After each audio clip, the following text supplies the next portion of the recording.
The morning sun rose over the jungle planet of Verdania, painting the sky in shades of gold and purple. For 3,000 years, the Na'vi people had lived in peace on this world. Their blue skin glowed softly in the early light as they woke in their massive tree homes. Children laughed and played among the branches, while elders prepared for another day in paradise. Chief Calther stood at the highest point of the mother tree, looking out at the endless forest that stretched to the horizon. His people had no word for war. They had never needed one. The Na'vi lived in harmony with their world, connected to every plant and animal through a bond they called the Great Link. Violence was something they only knew from ancient stories, tales of a time before the peace, before their ancestors learned to listen to the land. But today, everything would change. The first sign came as a rumble in the sky. Calther looked up and saw something he had never seen before. Metal ships, dozens of them, descended through the clouds like angry insects. They were silver and black, shaped like daggers, and they moved with terrible purpose. The chief felt a cold fear grip his heart as the ships landed in the great clearing near the sacred river. Within hours, the strangers emerged. They called themselves the Dravavic Empire, and they had crossed the stars to claim Verdania for themselves. Their leader, General Vexer, was a tall creature with gray skin and 4 arms. His eyes were black as the void between stars, and when he spoke, his voice carried no warmth. The Dravak gave the Na'vi a simple choice: leave their homes and become slaves in the mines of distant worlds, or die where they stood. They had conquered 100 planets this way. No species had ever successfully resisted them. The Dravak were masters of war, born and bred for combat across countless generations. Their weapons could level mountains. Their soldiers felt no fear and showed no mercy. Chief Calther asked for 3 days to consider their offer. General Vexer laughed at the request but granted it anyway. What difference could 3 days make? The Na'vi had no weapons, no army, no understanding of war. They were primitives living in trees. This conquest would be the easiest in Dravak history. What Vexer did not know was that Verdania had other visitors. Hidden in the deep jungle, far from Na'vi settlements, a small group of humans had been living for nearly a decade. They had come as explorers and scientists, studying the unique ecosystem of this beautiful world. Their leader was a woman named Commander Sarah Chun, a former soldier who had left Earth's military to find peace among the stars. When news of the Dravak arrival reached the human camp, Sarah knew what was coming. She had seen the Dravak before on other worlds. She had watched them enslave entire civilizations and strip planets of their resources. The Empire left nothing but ash and bones in its wake.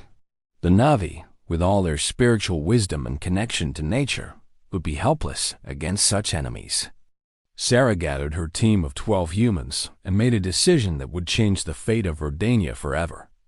She went to Chief Calther and offered something no one else could give. She offered to teach the Na'vi how to fight.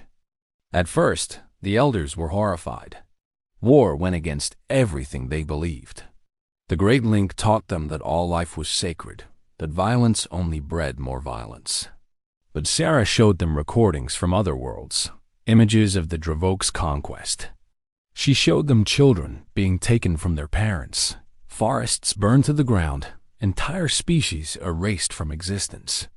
The elders watched in silence, and slowly, understanding dawned in their ancient eyes. War was not something the Na'vi wanted. But sometimes, war came whether you wanted it or not. And when it came, you had 2 choices. You could die on your knees, or you could stand and fight for everything you loved. Chief Calther made the announcement that evening. For the first time in 3,000 years, the Na'vi would prepare for battle. The humans would be their teachers, and together, they would show the Dravak that paradise had teeth. The next 2 days were filled with frantic preparation. Sarah and her team worked without sleep, sharing every piece of knowledge they had. They taught the Na'vi how to craft weapons from the strong wood of the ironbark trees. They showed them how to make bows that could pierce Dravok armor, arrows tipped with the venom of jungle creatures. They explained tactics and strategy, how to use the terrain to their advantage, how to strike fast and disappear before the enemy could respond. But the most important lesson had nothing to do with weapons or tactics. Sarah sat with the warriors each night and taught them about the human way of war. She told them about ancient Earth, about people who had faced impossible odds and refused to surrender. She spoke of Spartans who held mountain passes against vast armies, of resistance fighters who never stopped believing in freedom, of soldiers who ran toward danger so that others could run away. Humans, she explained, were not the strongest species in the galaxy. They were not the fastest or the smartest. But they had one quality that set them apart from all others. Humans never stopped fighting. When everything seemed lost, when logic said surrender was the only option, humans found a way to keep going. It was not always pretty. It was not always smart. But it was effective. The Na'vi listened to these stories with growing wonder. They had always seen themselves as peaceful beings, connected to nature, too gentle for violence. But as they listened to Sarah's words, something awakened inside them. The same spirit that let them bond with their world, that let them feel the heartbeat of the jungle, could also fuel their resistance. Love and war were not opposites. Sometimes, the greatest love required the greatest fight. On the morning of the third day, General Vexer marched his army toward the Mother Tree to receive the Na'vi's surrender. He brought 5,000 soldiers, each one armed with plasma rifles and protected by energy shields. Behind them came the walker machines, massive metal beasts with enough firepower to destroy cities. Vexer was taking no chances. He wanted to crush any thought of resistance before it could begin. What he found instead was silence. The trees were empty. The villages were abandoned. The Na'vi had vanished into the jungle like morning mist. Vexer felt a flicker of confusion. Where had they gone? And then the first arrow flew. It came from nowhere and everywhere at once. A Dravavok soldier fell, an arrow buried in the gap of his armor. Before his companions could react, 100 more arrows followed. Na'vi warriors emerged from the trees, their blue faces painted with the colors of war. They struck like lightning and disappeared like shadows, using the jungle as both weapon and shield. The Dravok soldiers had never faced an enemy like this. Their scanners were useless in the dense foliage. Their plasma rifles hid nothing but trees and air. The Na'vi knew every path, every hiding place, every secret of their world. And now, guided by human tactics, they used that knowledge to devastating effect. Sarah Chum led a team of warriors against the walker machines. She had studied Dravok technology for years, and she knew their weakness. The machines were powerful but slow. Their energy shields protected them from direct attacks, but not from attacks from below. Working together, Na'vi and humans dug pit traps along the march route. When the walkers fell, warriors swarmed over them, disabling their weapons and driving out their operators. The battle raged for hours. General Vexer grew increasingly frustrated as his perfect conquest turned into chaos. His soldiers reported enemies everywhere and nowhere. They could not find targets to shoot. They could not form proper battle lines. Every time they advanced, the Na'vi fell back and struck from a new direction. It was like fighting the jungle itself. As the sun began to set, Vexer made a decision born of desperation. He ordered his remaining ships to bombard the forest from above. If he could not defeat the Na'vi on the ground, he would burn their world to ash. His finger hovered over the command console, ready to give the order that would end Verdania. He never pressed the button. Chief Calther appeared behind him like a ghost, moving with the silent grace of his people. The ill Na'vi had been a healer all his life, a speaker of peace and wisdom. But in that moment, he was something else entirely.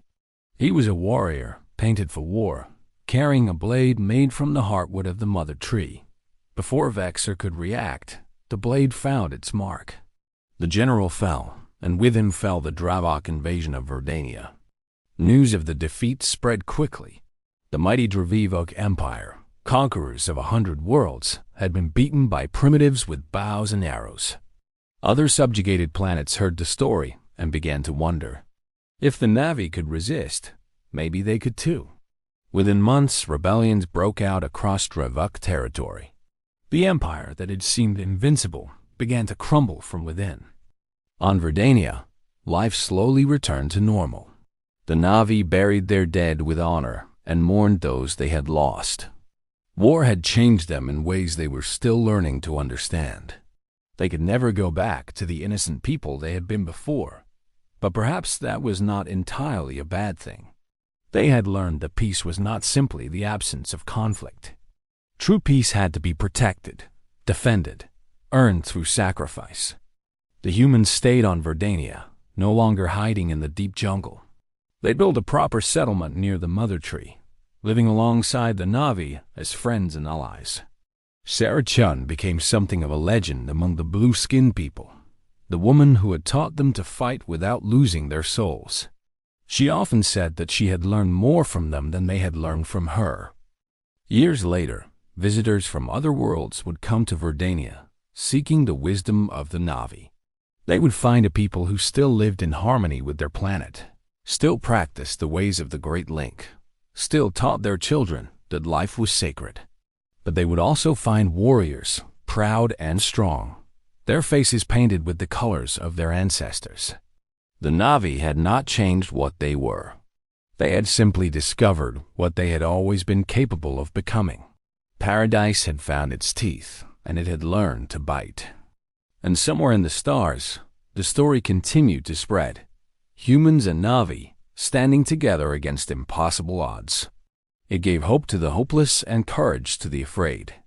It reminded the galaxy of a simple truth that tyrants always forgot. No species was truly weak. No people were truly helpless. All it took was the will to fight and someone to show them how. And when that moment came, when the peaceful finally rose in anger, even the mightiest empires could fall. The war paint dried on Na'vi faces, but the spirit beneath it burned eternal.